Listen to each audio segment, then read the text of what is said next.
Bismillahirrahmanirrahim. Alhamdulillahi rabbil alamin. Allahumma salli wa sallim wa barik ala Muhammad wa ala ali Muhammad. Allahumma anfa'na bima 'allamtana wa 'allimna ma yanfa'una wa zidna ilma wa barik lana fi ilmina warzuqna al-ikhlasa fil qawli wal 'amali kamila wa 'ilman nafi'an la yunsa wa tawfiqan daima wa sihhatan wa yaqinan wa afiyah. Allahumma aftah lana kulla khair wa yassir lana kulla umur. Allahumma ansuril mujahidin warhamil mustad'afin wa dammir a'da'ad din watmis ala amwalihim amin ya rabbal alamin. Alhamdulillah kaum muslimin rahimakumullah. Kita lanjutkan pengajian hadis dari kitab Sunanut Tirmidzi. Dan kita masih membahas tentang ibadah haji. Mudah-mudahan Allah memberikan kepada kita hajjam mabrura. Amin ya rabbal alamin. Dan malam ini insyaallah kita akan membahas tentang wukuf dan juga tentang melempar jamrah. Jadi dua hal yang akan kita bahas insyaallah ta'ala. Kaum muslimin rahimani wa rahimakumullah. Haji itu ada 5 rukun. Yang rukun ini kalau tidak dilakukan maka hajinya tidak sah. Seperti rukun salat, tidak dilakukan salatnya tidak sah. Rukun itu adalah ihram, kemudian tawaf, sa'i, wukuf di Arafah, sama tahallul. Nah sekarang kita membahas tentang wukuf di Arafah. فقال المؤلف رحمه الله تعالى ونفعنا به وبعلومه في الدارين آمين. Bab ma jaa fi man, bab tentang orang yang adrakal imama, mendapati imam bijam'in di Muzdalifah, faqad adrakal hajja, berarti dia sudah mendapati haji alias hajinya tidak terlewat. Apa maksudnya? Ini babnya masih kurang jelas. Nah, kita baca hadisnya dulu supaya jelas. Hadis 889 dari Abdurrahman bin Ya'mar, bahwasanya ada beberapa manusia dari penduduk Najd. Mereka datang kepada Rasulullah sallallahu alaihi wasallam. Waktu itu beliau di Arafah. Lalu mereka bertanya kepada Nabi. Maka Nabi menyuruh seseorang untuk menyerukan, Al-Hajju Arafah. Haji itu intinya adalah wukuf di Arafah. Man jaa, barang siapa yang datang, maksudnya datang ke Arafah, lailata jam'in, pada malam Muzdalifah. Malam Muzdalifah yaitu malam 9 Dzulhijjah. Mohon maaf, malam 10 Dzulhijjah. Qabla tulu'il fajri, sebelum terbitnya matahari, terbitnya fajar, yaitu fajar tanggal 10 Dzulhijjah. Faqad adrakal hajja, berarti dia telah mendapati haji alias hajinya sah. Jadi kaum muslimin rahimani wa rahimakumullah, orang haji itu kan asalnya dari Mina, kemudian pindah ke Arafah, kemudian pindah ke Muzdalifah. Nah intinya haji wukuf di Arafah ini. Lah terus waktunya di Arafah kapan? Waktunya tanggal 9. Tanggal 9-nya kapan? Mulai dari zuhur, Nabi masuknya itu tanggal 9, sampai dengan maghrib beliau keluar. Nah sekarang kalau kita datang ke Muzdalifah setelah maghrib, masih sah tidak? Ini hadisnya, siapa yang datang ke Arafah pada malam Muzdalifah, berarti setelah maghrib baru datang, yang penting sebelum terbit fajar, maka dia sudah mendapati haji tadi. Nah maka berarti masuknya kita ke Padang Arafah mulai dari zuhur tanggal 9 berlanjut sampai maghrib tanggal 9. Kemudian kalau sudah maghrib kan tanggal 10 itu. Nah, sudah meskipun sudah tanggal 10, tetapi selama belum terbit fajar itu masih bisa wukuf di Arafah. Waktunya kapan? Bebas. Yang penting dari siang tadi sampai dengan subuh. Kapanpun meskipun hanya 1 menit sah. Kita datang di situ zuhur, kemudian sakit, akhirnya harus keluar dari Arafah, masuk rumah sakit, nggak ada masalah. Sudah sah wukufnya karena sudah 1 menit. Atau kita terpaksa karena di rumah sakit akhirnya zuhur tidak bisa ke Arafah, Setelah itu kita dilarikan dari rumah sakit pada maghrib menuju ke Arafah, ternyata sampai Arafah 5 menit sebelum adzan subuh, Pak. Akhirnya kita sempat wukuf 5 menit, sah. Yang penting sebelum terbit fajar. Karena itulah para ulama mengatakan malam itu ikut kepada siangnya kecuali malam Arafah. Maka untuk malam Arafah ini, malam Muzdalifah malah ikut hari sebelumnya. Maksudnya gini, ini sekarang hari Rabu, Pak. Ini kalau menurut orang Arab ini sudah hari Kamis. Kenapa? Karena sudah masuk maghrib. Itu berarti sudah Kamis. Jadi malamnya ngikuti siang yang setelahnya. Ini semua malam dalam saum seperti itu. Namanya malam itu ngikuti siangnya. Kecuali Arafah. Maka Arafah ini malam yang setelahnya malah ngikuti siangnya. Nah, sehingga wukuf di Arafah dari siang sampai maghrib sah. Kemudian habis maghrib sampai subuh masih sah. Kenapa? Malamnya ngikuti siang yang sebelumnya. Ini khusus hari Arafah karena adanya dalil. Kalau nggak ada dalil ya kita tidak akan mengatakan seperti itu. Tapi nanti akan dijelaskan oleh Imam Tirmidzi perselisihan pendapat para ulama rahimahumullah ta'ala. Kemudian Rasul bersabda, ayyamu mina, hari-hari Mina itu salasah 3 hari. Maksudnya hari tasyrik, tanggal 11, 12, 13 disebut hari Mina, disebut hari tasyrik.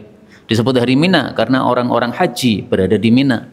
Disebut hari tasyrik karena orang-orang Arab mereka mentasyrik atau menjemur daging-daging yang sudah disembelih pada tanggal 10. Faman ta'ajjala, maka barang siapa yang tergesa-gesa fi yaumaini dalam 2 hari, fala itsma alaih, maka tidak ada dosa atasnya.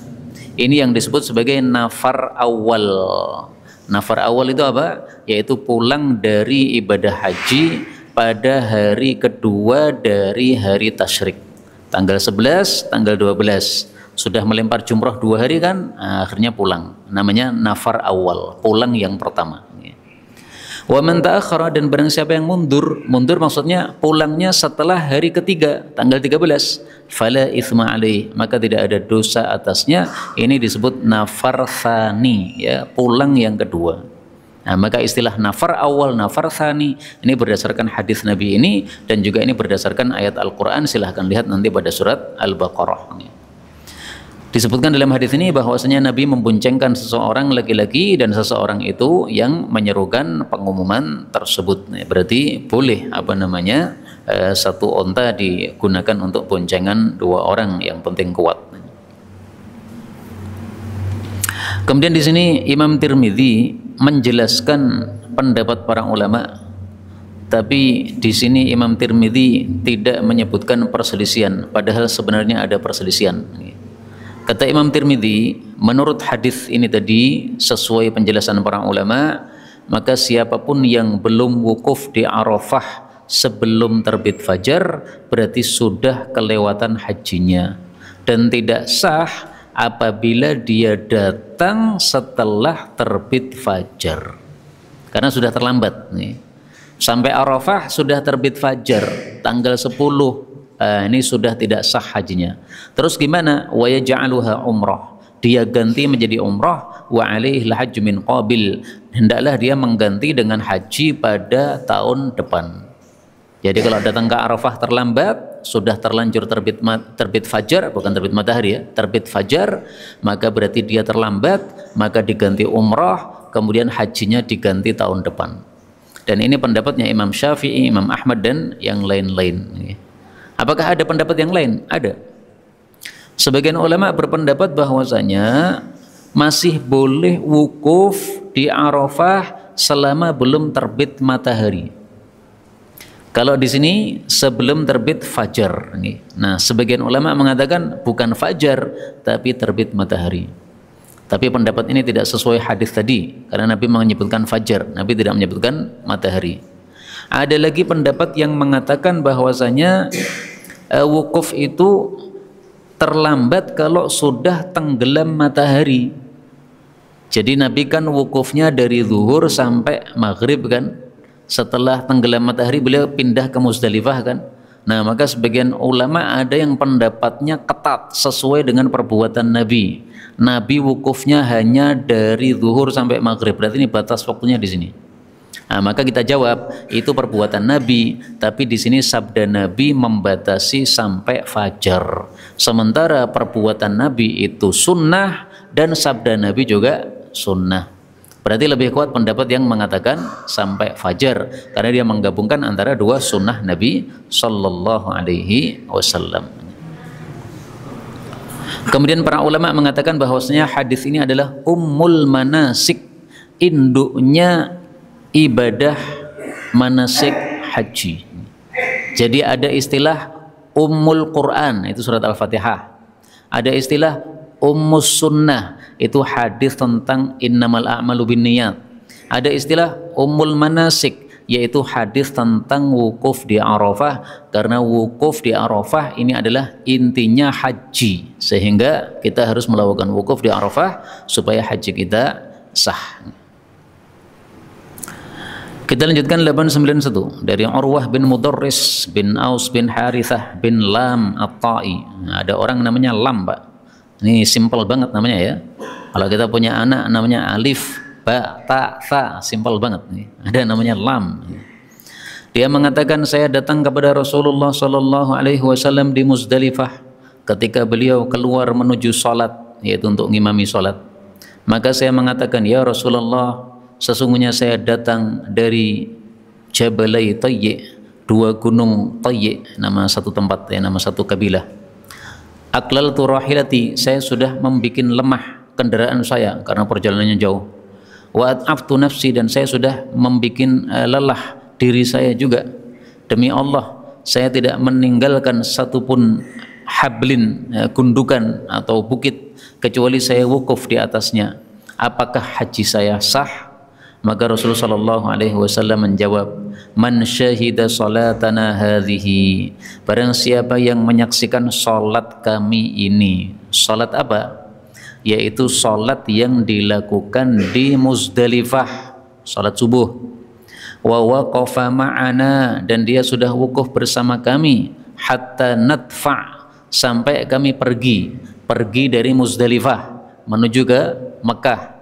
Waqad waqafa bi Arafah qabla dzalik, dan dia juga sudah wukuf di Arafah sebelum itu, lailan aw nahara, baik malam maupun siang hari. Faqad atamma hajjahu, berarti dia sudah menyempurnakan hajinya. Wa qad tafathahu, dan sudah menunaikan manasiknya. Kata Tirmidzi, kata-kata tafathah itu artinya adalah nusuk ya, manasik. Dan kata-kata saya tidak meninggalkan satu habl kecuali saya wukuf, yaitu maksudnya saya tidak meninggalkan bukit manapun kecuali saya wukuf di atasnya ya. Boleh juga disebut jabal yang artinya gunung ya. Kalau habl itu bukit, kalau jabal itu gunung. Kaum muslimin rahimani wa rahimakumullah, hadis ini sama dengan hadis sebelumnya. Berarti wukuf di Arafah itu bisa lailan au naharon, bisa siang maupun malam. Kalau Nabi wukufnya siang plus malam, karena beliau mulai berada di Arafah itu waktu zuhur, Pak, itu siang. Kemudian beliau masih berada di Arafah sampai tenggelam matahari. Tenggelam matahari ini namanya malam. Begitu sudah tenggelam matahari, Rasulullah baru pergi. Berarti sebagian waktunya Nabi pas wukuf itu siang, sebagiannya adalah malam. Hanya malamnya cuma sedikit ya. Karena begitu tenggelam, maka sebentar kemudian Nabi kemudian pergi. Nah, inilah wukuf yang paling sempurna. Ada siangnya, ada malamnya. Tapi kata Nabi, silahkan pilih lailan au nahara. Mau malam, mau siang, semuanya sudah sah. Kalau malam berarti setelah maghrib tadi baru datang ya, sampai sebelum subuh, itu namanya malam.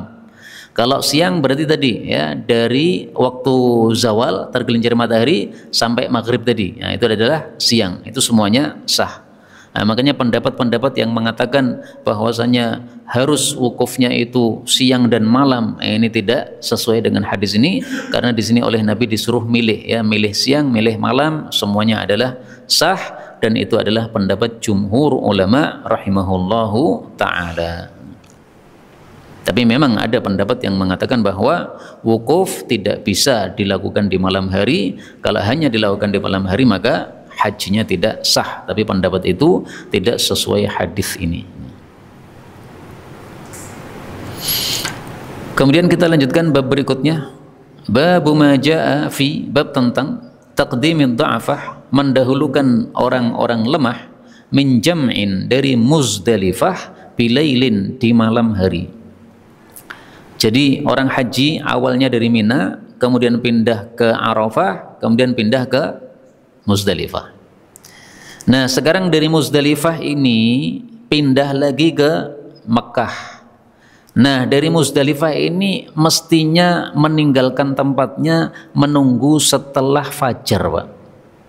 Fajar terbit, kemudian sudah agak terang, istilahnya itu isfar, baru kita meninggalkan Muzdalifah.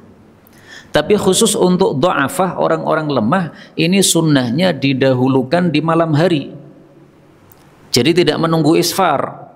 Yang penting sudah berada di Muzdalifah, melakukan salat maghrib jamak dengan isya. Nah kemudian silahkan pergi ke Mekah. Tujuannya apa? Supaya tidak kena desak-desakan, karena mereka orang-orang lemah. Orang lemah ini mencakup 3: anak-anak kecil, wanita-wanita, orang-orang tua. Nah, makanya semuanya orang-orang lemah. Maka panjenengan-panjenengan yang masih kuat silahkan mengikuti alur yang semestinya, wukuf di Muzdalifah sampai isfar, sampai terang. Ini hadisnya 892 dari Ibnu Abbas radhiyallahu anhuma, dia mengatakan, telah mengutus saya Rasulullah sallallahu alaihi wasallam fi thaqalin, pada perkakas-perkakas musafir, min jam'in, dari Muzdalifah, bilailin, di malam hari. Jadi Nabi mengirim perkakas-perkakasnya orang haji dari Muzdalifah, dikirim ke Mekah pada malam hari. Orang-orang yang haji masih di Muzdalifah sampai isfar, tapi perkakasnya sudah dikirim, ya, pakai unta.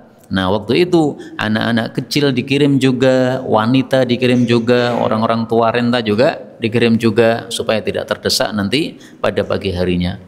Ibnu Abbas ini masih anak-anak, karena beliau ketika Nabi wafat usianya 13 tahun. Ini adalah haji wada. Berarti usia Ibnu Abbas kalau tidak 12 ya 13. Karena setelah haji wada Rasulullah kemudian wafat 6 bulan kira-kira setelah itu. Berikutnya 893 dari Ibnu Abbas lagi radhiyallahu anhuma, bahwasanya Nabi sallallahu alaihi wasallam qaddama, mendahulukan du'afata ahlihi, orang-orang lemah dari keluarga beliau, yaitu di malam hari sudah dikirim ke Mekah. Tetapi beliau berpesan, la tarmul jamrata, sampai di Mekah jangan melempar jumrah dulu, hatta tatlu'asy syamsu, sampai terbit matahari. Jadi bolehnya cuma apa? Berangkatnya saja, tapi melempar jumrahnya tetap sesuai waktu. Melempar jumrah tanggal 10 Dzulhijjah, waktunya waktu duha. Nah maka Nabi berpesan sampai terbit matahari, yaitu masuk waktu duha. Berarti yang diperkenankan hanya apa? Berangkatnya saja, meninggalkan Muzdalifah saja. Tapi kalau melempar jumrahnya enggak diperkenankan malam hari. Tapi meskipun demikian, di sini ada khilafiyah di antara para ulama rahimahumullahu taala. Di sini Imam Tirmidzi mengatakan sesuai hadis ini, para ulama berpendapat tidak masalah orang-orang lemah untuk datang lebih awal dari Muzdalifah di malam hari, mereka pergi menuju ke Mina atau ke Mekah. Kemudian Imam Tirmidzi menjelaskan perselisihan pendapat para ulama. Mayoritas ulama berpendapat mereka boleh ke Mina pada malam hari, tapi tidak boleh melempar sampai terbit matahari sesuai pesan Nabi SAW tadi. Pendapat sebagian ulama mengatakan rukhsah, boleh yarmu bilailin, melempar malam hari, nggak ada masalah, ya. Karena tadi tujuannya adalah supaya tidak terdesak oleh orang-orang. Lah kalau tidak boleh melempar kecuali sudah masuk waktu duha, ya nanti kedesak dong. Tapi bisa juga dijawab, ini waktu duha awal, belum banyak orang, nggak kedesak. Tapi kalau nanti waktu duha sudah agak siang, baru terdesak. Tapi ringkasnya lebih bagus kita sesuai dengan hadis ini, melempar jumrahnya menunggu ketika sudah terbit matahari. Kata Imam Syafi'i, la yarmun, nggak boleh melempar jumrah sebelum terbit matahari, karena sudah dipesan oleh Rasulullah sallallahu alaihi wasallam. Kemudian di sini yang perlu diperhatikan kata-kata jamroh. Kita menyebutnya jumroh, tapi hadisnya mengatakan jamroh. Jadi sebenarnya istilah yang tepat itu jamroh, Pak. Tapi sudah terlanjur kita orang Indonesia mengatakan jumroh. Kayaknya nggak ada yang mengatakan melempar jamroh. Nah, maka saya ngikuti apa yang sudah biasanya, jumroh, supaya orang paham. Tapi sebenarnya kalau sesuai lafal hadis, ya dengan lafal fathah pada jimnya, jamroh. Berikutnya babu majaa, bab tentang fi ramyi yaumin nahri duha, melempar yaitu jamroh pada hari nahar yaitu tanggal 10 Dzulhijjah pada waktu duha. Nah, mulai di sini beliau membahas tentang melempar jumroh. Wukufnya sudah selesai, sekarang kita membahas tentang melempar jumroh atau jamroh. 894 dari Jabir radhiyallahu anhu, dia berkata, adalah Nabi SAW yarmi, melempar jamrah yauman nahri pada hari nahar 10 Dzulhijjah, duha di waktu duha. Wa amma ba'da dzalika, adapun setelah itu yaitu 3 hari setelahnya, hari tasyrik, fa ba'da zawali syamsi, maka setelah tergelincirnya matahari. Jadi ini perbedaan antara melempar jumrah tanggal 10 dengan tanggal 11, 12, 13. Perbedaannya apa? 2. Perbedaan yang pertama, waktunya untuk tanggal 10 waktunya duha, setelah terbit matahari baru melempar. Untuk hari tasyrik waktunya adalah zawal, tergelincir matahari. Ini untuk mengingatnya gampang, Pak. Waktu duha itu kan awal, tergelincir matahari kan akhir. Nah, sama tanggalnya juga begitu. Tanggal yang awal tanggal 10 waktunya waktu duha, waktunya awal. Tanggal yang akhir yaitu 11, 12, 13 melemparnya juga akhir yaitu tergelincir matahari. Ini perbedaan pertama. Perbedaan kedua, untuk tanggal 10 ini yang dilempar cuma 1 jamroh, jamroh Aqobah, jamroh terbesar. Disebut jamroh Aqobah, disebut jamroh kubro. Kubro itu terbesar. Adapun yang hari tasyrik tanggal 11, 12, 13 ini yang dilempar juga 3 jamroh. Nah, maka 3 hari yang dilempar 3 jamroh, 1 hari yang dilempar 1 jamroh. Ingat-ingatnya gampang. Jadi ibadah haji itu gampang kalau kita pakai rumus-rumus seperti ini, mudah insyaallah taala. Kemudian di sini Imam Tirmidzi mengatakan bahwasanya menurut mayoritas para ulama tidak melempar pada hari nahar tanggal 10 Dzulhijjah kecuali setelah zawal, ya, setelah hari nahar berarti tanggal 11, 12, 13 tidak melempar kecuali setelah tergelincir matahari. Dan kalau bisa melemparnya sebelum salat duhur. Tergelincir matahari misalnya jam 12. Nah, sudah jam 12 tergelincir matahari, antum melempar jamrah. Allahu Akbar, Allahu Akbar, Allahu Akbar. 3 jamrah ya, 1, 2, 3. Yakni yang pertama yang ula, kemudian wusta, kemudian kubra atau aqabah. Nah, kalau sudah selesai melempar jumrah baru kemudian salat duhur kalau bisa. Tapi kalau tidak bisa maka silahkan salat duhur dulu kemudian melempar. Nah, kalau Nabi sesuai Nabi maka lempar dulu kemudian baru salat duhur. Prakteknya gimana saya nggak tahu ya, karena saya belum pernah belum pernah haji, makanya setiap kajian ini saya mulai dengan doa mudah-mudahan semua kita dapat haji mabrur, amin ya rabbal alamin. Berikutnya babu majaa, bab tentang annal ifadata, bahwasanya tawaf ifadah, mohon maaf, annal ifadata, bahwasanya bubaran min jam'in dari Muzdalifah itu qabla tulu'i syamsi, sebelum terbitnya matahari. Jadi setelah subuh tapi sebelum terbit matahari, itu waktu meninggalkan Muzdalifah.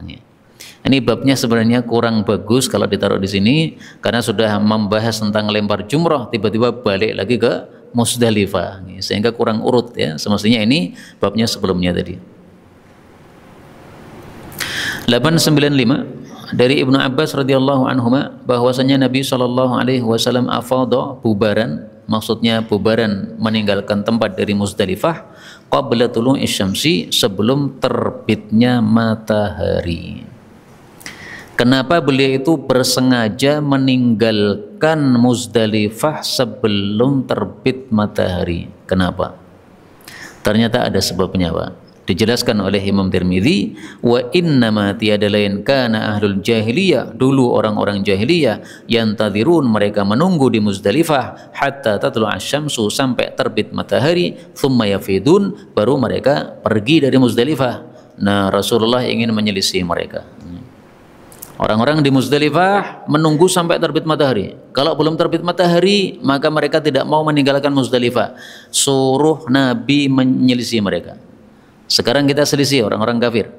Bagaimana? Mereka nunggu terbit matahari sambil melihat ke gunung, ya, kapan mataharinya terbit mereka tunggu-tunggu. Nah, maka Rasulullah malah menyuruh, ini belum terbit matahari, ayo kita pergi. Jadi kira-kira orang jahiliyah dulu perginya setelah jam 6, Rasulullah setengah 6 atau jam 5, ya, ketika sudah isfar, sudah terang benderang, beliau sudah meninggalkan tempat. Ini dalam rangka menyelisih orang-orang kafir. Nah, makanya orang-orang kafir itu jangan kita tiru, Pak. Karena kalau kita meniru orang-orang kafir, menyebabkan Islam jadi lemah. Islam ini akan menang, akan kuat kalau umat Islam menyelisih orang-orang kafir.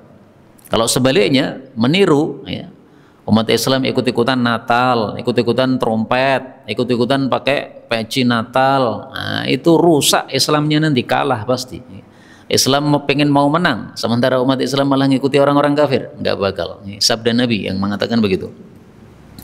Berikutnya 896 dari Amr bin Maimun, dia mengatakan, kami dulu wukuf di Muzdalifah. Lalu Umar bin Khattab berkata, sesungguhnya orang-orang musyrik, mereka dulu tidak meninggalkan Muzdalifah sampai terbit matahari, dan mereka dulu mengatakan, asyrik sabiru, munculkanlah matahari wahai gunung Sabir. Gunung Sabir ini gunung terbesar di kota Mekah. Matahari terbit dari arah gunung Sabir. Nah, maka mereka kata, sambil menunggu-nunggu terbit matahari, sambil ngomong kepada gunung Sabir, ayo Sabir, segera terbitkan matahari, karena kalau sudah terbit matahari saya akan meninggalkan Muzdalifah. Maka Rasul sallallahu alaihi wasallam kemudian menyelisih mereka. Beliau pun ifadah, yaitu meninggalkan Muzdalifah. Umar pun meninggalkan Muzdalifah sebelum terbitnya matahari, sesuai perbuatan Rasulullah sallallahu alaihi wasallam. Kemudian beliau membahas lagi jumrah lagi. Nah, jadi sudah Muzdalifah selesai, jumrah lagi. Ini apa, bolak-balik bahasanya, nggak ada masalah, ya, supaya kita jadi ingat urutannya. Urutannya jangan lupa, ya, Mina, Arafah, Muzdalifah, kemudian Mekah, atau tepatnya di Mina. Babu ma jaa, bab tentang annal jimar, bahwasanya jamrah allati yurma biha, yang dilemparkannya itu, mithlu hasal khadzaf, itu seperti kerikil-kerikil untuk ketapel. Jadi jamrah itu arti asalnya apa? Kerikil. Itu disebut jamrah. Maka melempar jamrah artinya melempar kerikil. Makanya orang yang BAB kemudian tidak pakai air tapi pakai kerikil membersihkannya, itu disebut apa? Istijmar. Kenapa? Menggunakan jamrah. Jadi jamrah itu bisa dilempar, namanya melempar jumrah bahasa kita. Jamrah itu bisa digunakan untuk istinja, namanya istijmar. Nah, maka dalam bab ibadah ini kita harus meniru Rasul. Melempar jamrah ini termasuk ibadah, harus meniru Rasul, nggak boleh sembarangan. Wah, saya ngelempar sandal saja, nggak bisa. Tidak bisa melempar jamrah dengan sandal, nggak bisa. Yang penting ngelempar, nggak bisa, yang penting lempar. Harus sesuai Nabi, apa yang dilempar, apa yang dibaca, kemudian melemparnya kapan, waktunya sesuai Rasul sallallahu alaihi wasallam. Nah, sekarang kita baca hadisnya yang menunjukkan hal ini. 897 dari Jabir radhiyallahu anhu, dia berkata, saya melihat Rasulullah sallallahu alaihi wasallam melempar jamrah dengan semisal kerikil-kerikil untuk ketapel. Ya, silahkan diperkirakan, ya, kira-kira apa, 1 jempol begini yang untuk ketapel, ya.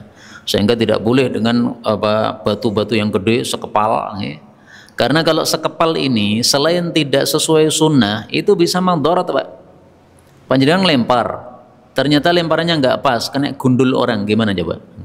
Dia pingsan, nah, gara-gara panjenengan pingsan dia. Nah, maka tidak sesuai sunnah dan ini bisa berbahaya. Maka sudah diatur oleh Nabi SAW, kita harus mengikuti aturan beliau. Berikutnya babu maja'a fi, bab tentang ar-ramyi, melempar jamrah ba'da zawali syamsi, setelah tergelincir matahari. Ini adalah pada tanggal 11, 12, 13. Karena pada tanggal 10 melemparnya pada waktu duha.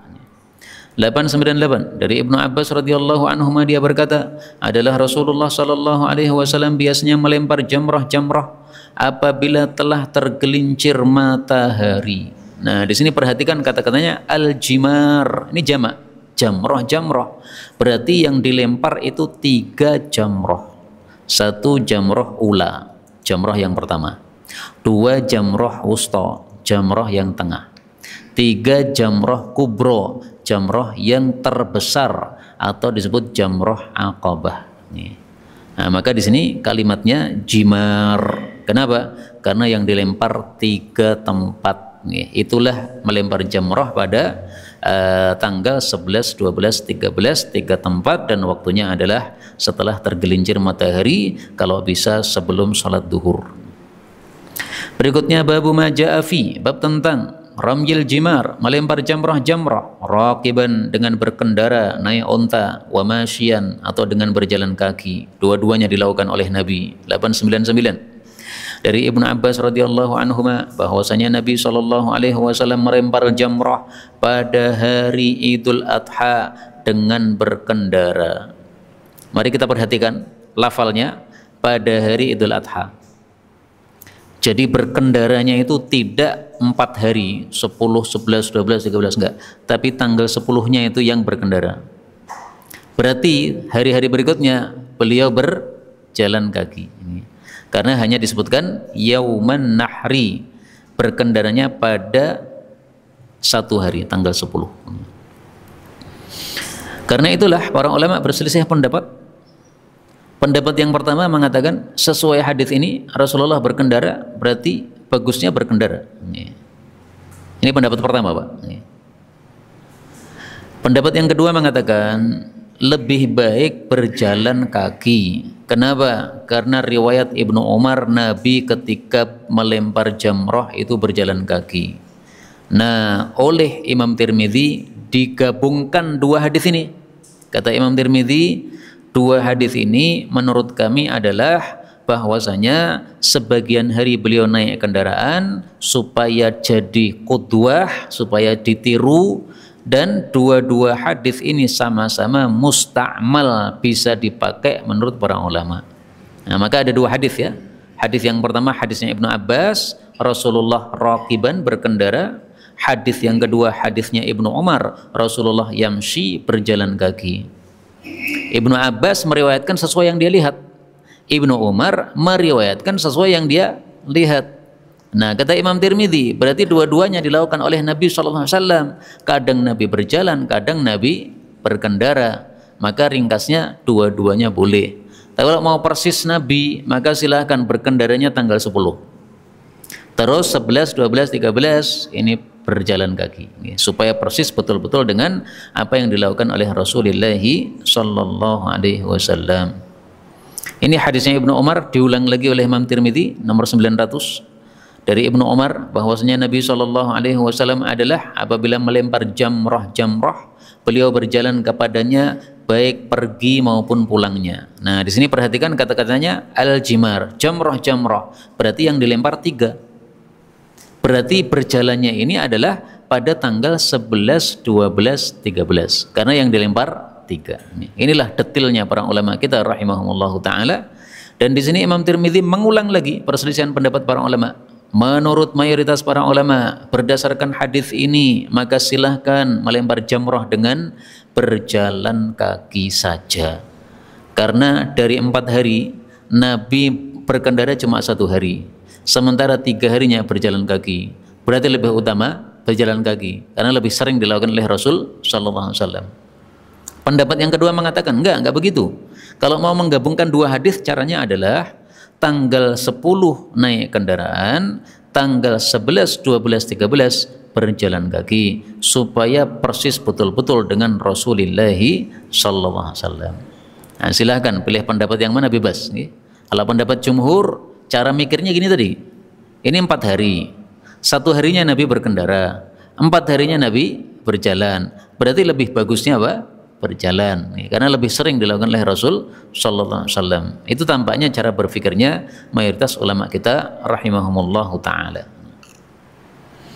Berikutnya babu majaa, bab tentang kaifaturmal jimar. Bagaimana sih caranya melempar jumrah itu?